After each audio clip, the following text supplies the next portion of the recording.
सिंधु घाटी सभ्यता कांस्य युग का एक अद्भुत नमूना आज भी हमें आकर्षित करता है। यह हजारों साल पहले भारतीय उपमहाद्वीप के उत्तर पश्चिमी क्षेत्र में फला फूला।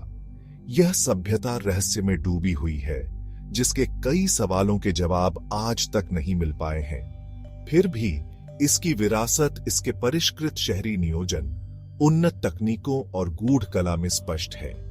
20वीं सदी की शुरुआत में सिंधु सभ्यता की खोज ने एक भूले हुए अतीत की खिड़की खोल दी। इसने दक्षिण एशिया के इतिहास के बारे में पिछली धारणाओं को चुनौती दी और इस क्षेत्र में सभ्यता की समय रेखा को पीछे धकेल दिया। सिंधु लोग अपने उन्नत शहरी केंद्रों और जटिल कलाकृतियों के साथ इतिहास के पाठ्यक्रम पर एक अमिट छाप छोड़ गए। 1920 के दशक में हड़प्पा की खोज ने दक्षिण एशियाई पुरातत्व में एक महत्वपूर्ण मोड़ दिया।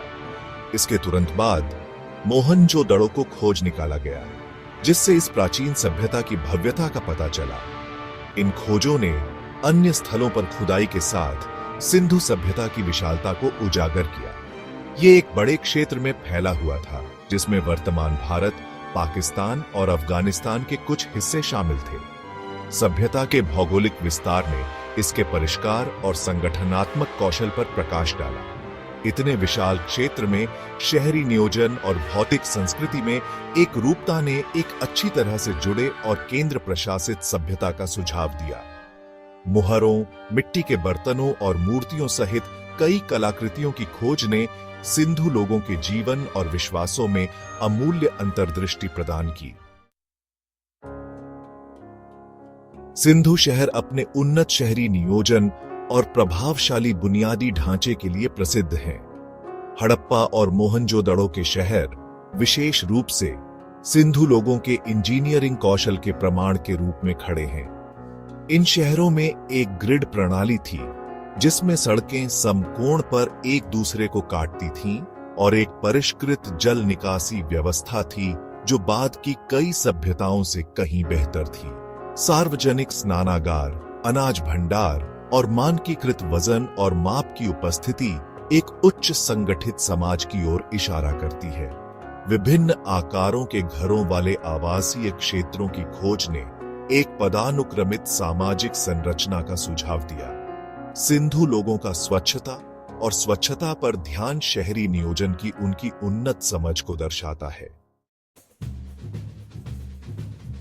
भाग 4, सभ्यता का दिल, अर्थव्यवस्था और व्यापार। सिंधु सभ्यता में कृषि, शिल्प उत्पादन और व्यापक व्यापार नेटवर्क पर आधारित एक समृद्ध अर्थव्यवस्था थी। सिंधु नदी घाटी के उपजाऊ मैदानों ने कृषि के लिए आदर्श स्थिति प्रदान की। सिंधु के लोग गेहूं, जौ, मटर और कपास जैसी फसलों की खेती करते थे। उन्होंने मवेशी, भेड़, बकरी और भैंस जैसे जानवरों को पालतू बनाया। सबूत बताते हैं कि सिंधु के लोग मेसोपोटामिया और अन्य क्षेत्रों के साथ व्यापक व्यापार में लगे हुए थे। वे तांबे, टिन और लाजवत जैसे कच्चे माल के बदले में सूती वस्त्र, मिट्टी के बर्तन और मुहर जैसे सामानों का निर्यात करते थे। मेसोपोटामिया में सिंधु मुहरों की खोज ने लंबी दूरी के व्यापार और सांस्कृतिक आदान प्रदान के प्रमाणों को और मजबूत किया। भाग 5, सांस्कृतिक अभिव्यक्तियां, कला, धर्म और लिपि। सिंधु सभ्यता की कला और कलाकृतियां उनके सांस्कृतिक और धार्मिक विश्वासों की बहुमूल्य झलकियां प्रदान करती हैं। सिंधु लोग कुशल कारीगर थे, जो उनके उत्तम मिट्टी के बर्तनों, जटिल मुहरों और नाजुक मूर्तियों से प्रमाणित होते हैं। इन कलाकृतियों पर जानवरों, देवताओं और ज्यामितीय पैटर्न जैसे आवर्ती रूपांकनों एक समृद्ध प्रतीकात्मक भाषा का सुझाव देते हैं। मोहनजोदड़ो से मिली प्रतिष्ठित पुजारी राजा की मूर्ति, जो जटिल गहनों से सज्जित है, एक जटिल सामाजिक पदानुक्रम और धार्मिक प्रथाओं की ओर इशारा करती है। अग्निवेदियों और कर्मकांडीय वस्तुओं की उपस्थिति अग्नि पूजा और अन्य धार्मिक अनुष्ठानों के महत्व का सुझाव देती है। सिंधु लिपि, हालांकि अभी तक समझी नहीं जा सके है, एक टैंटलाइजिंग रहस्य बनी हुई है, जो उनकी भाषा और विश्वास प्रणालियों के सुराग रखती है। भाग 6 सिंधु की विरासत, पतन और स्थायी प्रभाव।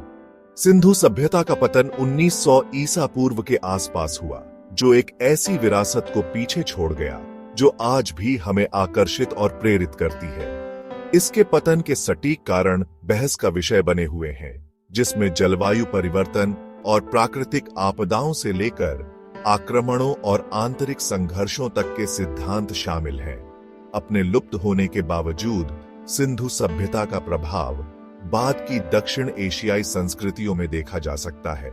शहरी नियोजन, जल प्रबंधन और शिल्प कौशल में सिंधु लोगों के योगदान ने इस क्षेत्र की स्थापत्य और कलात्मक परंपराओं पर एक अमिट छाप छोड़ी। उनकी विरासत प्राचीन सभ्यताओं की सरलता और लचीलापन और मानव रचनात्मकता की स्थायी शक्ति की याद दिलाती है।